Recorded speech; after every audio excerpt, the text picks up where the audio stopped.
तो ठीक है, इस खबर पे चर्चा करने के लिए हमारे साथ तमाम सहयोगी हमारे साथ बने हुए, मुंबई से राहुल पांडे बने हुए, भोपाल से विपिन श्रीवास्तव हमारे साथ बने हुए, न्यूज रूम से प्रभाकर हमारे साथ बने हुए, जयपुर से कीर्ति श्रीवत्सन हमारे साथ बने हुए हैं। शुरुआत प्रभाकर मैं आपसे ही कर रहा हूं, क्योंकि प्रभाकर, देश में कोई भी परीक्षा हो रही है, वो पुलिस भर्ती की हो, एक क्लर्क की हो, एक शिक्षक की हो, इन पे तो सवाल उठते ही रहे थे।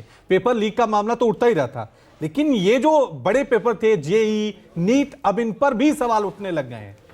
अब बड़ा सवाल है कि इनके जो ये सवाल उठ रहे हैं धांधली के, पेपर लीक के, एनटीए पे, इनको इंसाफ कहां मिलेगा अदालत में?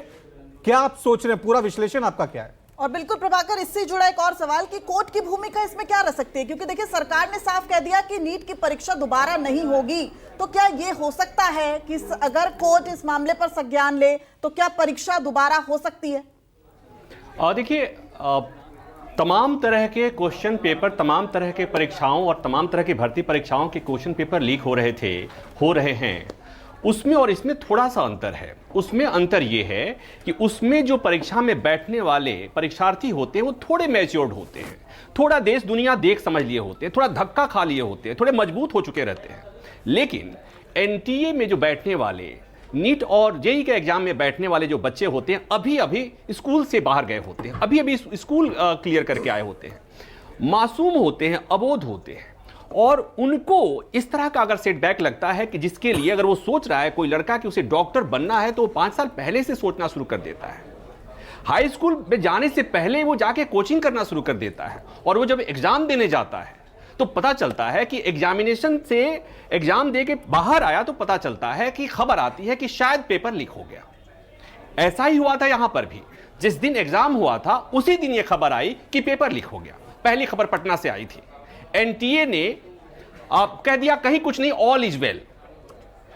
वो भी तब जब इस मामले में पुलिस ने बकायदा एफआईआर दर्ज किया और इस मामले में आरोपियों की गिरफ्तारी हुई, फिर भी एनटीए कहता रहा कि नहीं, कुछ नहीं हुआ है। एनटीए के बारे में बता देता हूं, 2017 के पहले ये जो मेडिकल के एग्जाम्स होते थे, चाहे एमबीबीएस हो या बीडीएस हो, इसके जो एग्जाम होते थे वो सीबीएसई एग्जाम कंडक्ट कराता था। अलग अलग इंस्टीट्यूट अलग अलग तरह से एग्जाम लेते थे। 2017 में एनटीए बना और एनटीए का काम ही था कि इस तरह की परीक्षाओं का आयोजन कराए ताकि धांधली फ्री एग्जाम हो सके, बच्चों को कोई दिक्कत नहीं हो। और उसके बाद भी अगर इस तरह की दिक्कत आती है तो सोचने वाली बात है। हालांकि बच्चों के एग्जाम में कॉपी लीक होने का, पेपर लीक होने का जब भी कोई मामला आता है तो पहला काम होता है सरकार का कि एकदम कह देना कि कुछ नहीं हुआ है। मुझे याद है 2015 में जब सीबीएसई एग्जाम कंडक्ट कराती थी इसका मेडिकल का, उस समय भी इस तरह की घटना हुई थी। किसी 44 लड़कों का नाम आया था, और जब ये बात आई, मामला कोर्ट में गया, तो सरकार ने कहा कि कुछ नहीं हुआ है। कोर्ट ने कहा हुआ है, बाद में सरकार ने कहा कि मात्र 44 मामले बच्चों का मामला है। ऐसे में उन दिनों चूंकि 6 लाख के आसपास बच्चे बैठे थे एग्जाम में, तो कोर्ट में सरकार की तरफ से सॉलिसिटर जनरल ने तब कहा था कि मात्र 44 बच्चों के लिए हम दोबारा एग्जाम नहीं करा सकते, और कोर्ट ने तब कहा था कि आपको दोबारा एग्जाम कराना पड़ेगा, और 2015 में दोबारा एग्जाम हुआ था।